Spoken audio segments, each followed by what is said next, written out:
Hey everyone, this is an in-depth trash guide for Halls of Atonement. At the start of the key, if no one moves, it makes it easier for the tank to pull up the Dark Blades. And if you focus the Obliterator at the beginning and get the interrupt on him, it makes the pull really clean. After 2 Wicked Bolts, he will cast Curse of Obliteration, but if you have a Shaman, Mage, or Bear Tank, you're able to just decurse it anyways. Having a DPS focus the Houndmaster and having a stun available for Loyal Beast makes it so that the tank doesn't have to kite outside of your group's AoE. And lastly, the melee of the group should avoid Deadly Thrust, just sidestep it as it's only a frontal. I also tried to use Mass Entangle here to help the group with the Shades, but the Shaman is using the Shades to juice their Maelstrom. On the next pull, I like to pull the Groundskeepers with these 2 on the left. It just kind of makes it easier as there's a lot of incoming damage with the slaps and bonks of the Groundskeepers. We also managed to pull the Gargoyle and don't have a Venther to be able to deal with it, so this ends up modifying the run a little bit. So instead of pulling the Groundskeepers with the second shard, there's just pulling the other Loyal Stoneborn on the lower level. It doesn't change too much, just keep the Stoneborn facing away from the group because they have a frontal. Other than that, just carry on as normal. If your group is feeling spicy, pull the Houndmaster in with this group as well, but due to the Shades, I ended up pulling away. If you do end up grabbing the Loyal Stoneborn, just head around and avoid the frontal attack for the rest of the group. Other than that, just keep kiting him. They don't do that much. From here, I just drag them into the next group just because it'll be easier to clean up, and so why not? With this group, it's much simpler for me to be able to focus the Loyal Beasts with Demoralizing Roar, so that's what I end up doing here, is just waiting for that while just casually attacking. Houndmaster will sound when they make the Loyal Beast cast. They have a very audible yell, so I also tend to just listen for that to know when to press the button. I also make a mistake here by not paying attention to the healer's mana, which that comes back to bite me later, but it's not that bad, it's not a complete wipe, so you'll see. On the next pull, there's 2 Obliterators and 1 Sin Collector. I feel the tank should be able to solo the Sin Collector as well as the DPS follow the Obliterators and interrupt Curse of Obliteration. This can really help the healer on the next fight. However, you'll get to see what happens when 2 curses don't get interrupted as well as the healer being fun times. The healer does manage to get one, but the other one still goes off just before Thrash starts going off, so it's a huge amount of AoE damage going out all at once, and it's just a bad time. And looking back, I also could have pressed Convoke earlier and helped the healer, but I didn't, so oh well. The main point about the shard pulls is to definitely interrupt the Sin Collector. They can just make adds that are hard to pick up for the rest of the fight. The curses need to definitely be taken care of, but they can be dispelled if you have the right group comp, and that's really the main focus of the shard pulls. Thrash is alright as long as the shard's by itself and the healer is competent or has mana, so yeah, that's really the main highlights of these pulls. Something else that can help is you can outrange the Thrash damage by 2 yards with range classes, as well as you're able to line of sight the damage too, but that's typically not utilized in groups, but should be practiced more. For the rest of this dungeon, I'm going to just kind of gloss over the other shard pulls, the tormentors, as well as bosses. The main highlight is really focusing on the trash here. The pull before the second shard, I like to do a triple Obliterator pull. It just makes that second shard much cleaner to deal with, as well as kind of opens up the ability to pull the Groundskeepers as well, which can save time, but you'll see that I didn't do that. This pull also is pretty simple, just use your AoE stuns as well as get any interrupts on Curse of Obliteration. It just makes the pull really simple and trivial. And for the rest of this, there's really not much to highlight. The DPS now end up beating me on the Sin Collector interrupts, and since I don't pull the Groundskeepers, it's really nothing to highlight. With the shard down, I begin to look for the patrols. The Loyal Houndmasters will always be in different positions depending on the timing of your group, so I like to just try to get the 2 closest ones possible and let the other one patrol into me. It feels better that way, and I tend to have less aggro issues. I also forgot to pay attention to the healer's mana, so I help him with the decurse as well as try to take it easier on him, but you'll see that the lack of mana will catch up as the other patrol will patrol into us, and fun happens. Also, as a quick note, as long as you stick to the post closest to the staircase, you don't pull the Loyal Stoneborn, but you'll still see that it ends up getting pulled anyways, and the cacophony that's about to occur. And as you'll see, the shaman ends up running by and pulling the Loyal Stoneborn, which I planned for anyways, so it saves on percentage. 2 Loyal Stoneborns will equal the same amount as 1 Groundskeeper's pack, so if you manage to pull one and there's no Vinther, then just pull another one and they will equal the same. All you need is 79.5% before you head up the staircase for Echelon, and so really it's okay if 2 Stoneborns get pulled at the same time.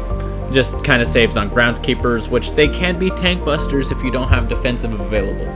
So I also like to just clean up the patrols before pulling the mini boss. It just tends to keep things cleaner, as well as you don't have to worry about butt pulls from someone standing too close to the staircase or whatever it be.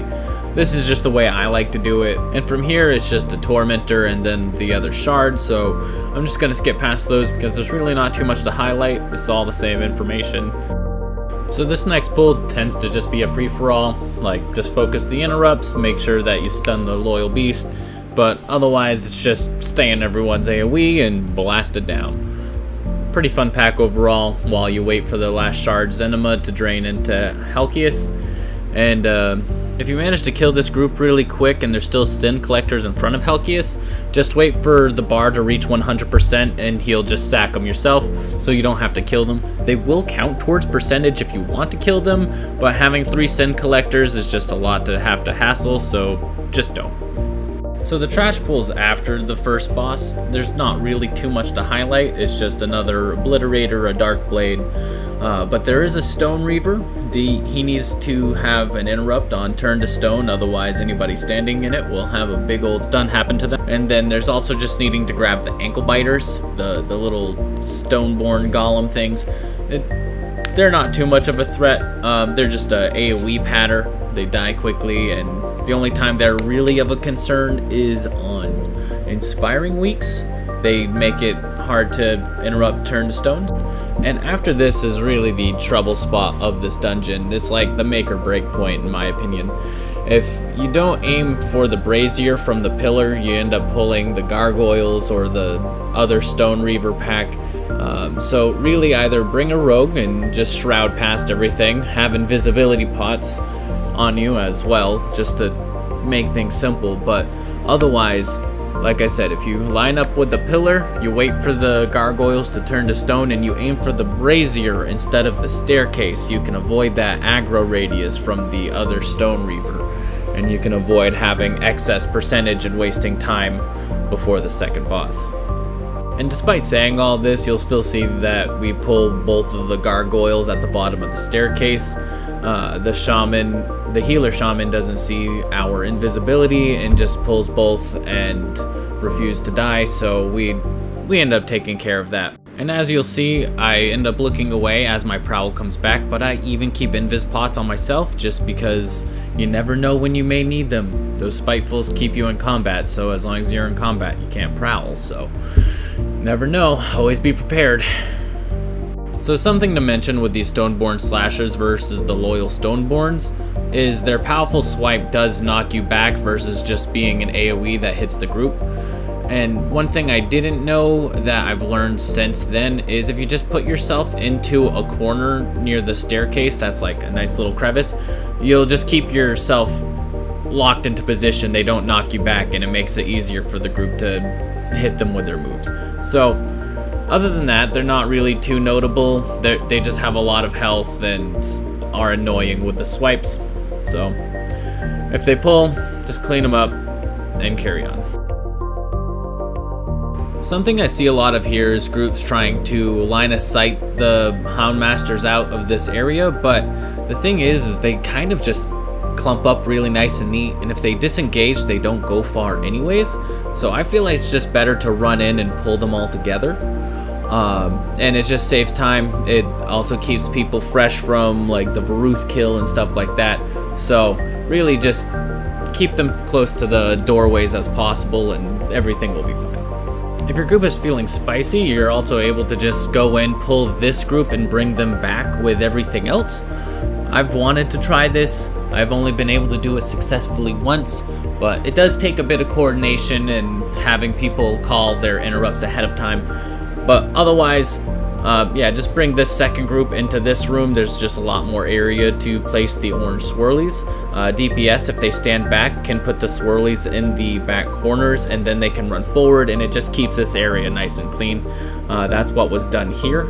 And I also think the trash between the second and third boss is relatively easy versus the trash between the second and third shard.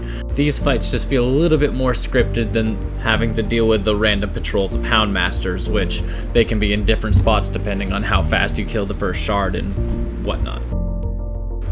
Inquisitor Saigar is a free-for-all. Just go in, DPS just start AoEing the mobs down. This is a fortified week, so there's really not much of a chance of getting the DPS window in.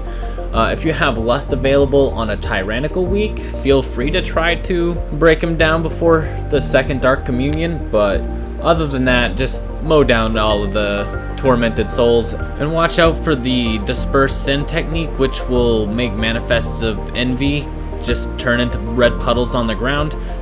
They don't hurt too bad, so you can make it through if there's a big pool on the floor, but other than that, this fight's pretty simple. A lot of burst. And once it's just Inquisitor Saigar left, just start pulling him towards the boss door just to save a little time where you can. And overall, that's basically all the notes that I have to kind of respect the trash in this dungeon, and hopefully this can help make the future runs of Halls of Atonement a little bit easier and more negotiable between groups. So good luck, have fun, and slay them keys.